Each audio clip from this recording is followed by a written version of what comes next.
இந்த நாட்டு மக்களை ஏமாற்றுவதற்காக இன்றைய தினம் இன்றைக்கு காலையில் இந்த அறிவிப்பு அறிவிச்சிருக்கிறாங்க.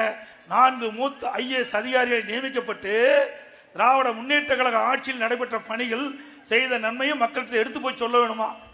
எப்படி பொய் பேசுறாங்க? இந்த 4 IAS கூடுதல் அதிகாரிகள் நாங்கள் கேட்டுக்கொள்கிறோம், உண்மை செய்தி சொல்ல வேண்டும், உண்மையான செய்தியை நாட்டு மக்களுக்கு சொல்ல வேண்டும். அப்படி ஏதாவது தவறான பொய்யான செய்தியை திரு ஸ்டாலினுடைய வேண்டுகோளுக்கு நீங்க தெரிவித்தால் அனைத்து இந்திய அண்ணா திராவிட முன்னேற்ற கழக ஆட்சி 2026 வரும். அதற்கு தகுந்த பதிலை இந்த IAS அதிகாரி சொல்ல வேணும்.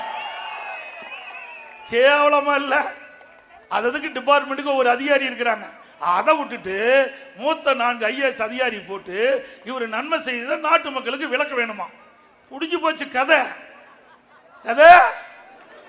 அதனாலதானே இத்தனை பேருக்கு இவ்வளவு அவதாரம் எடுக்கிறாரு, என்னென்னமோ அவதாரம் எடுக்கிறாரு. எப்படியாவது உங்களுடன் ஸ்டாலின்ங்கிறாரு, 4 IAS அதிகாரி போடுறாரு. ஆக நாட்டு மக்களுடைய செல்வாக்கு இழந்த நிலையை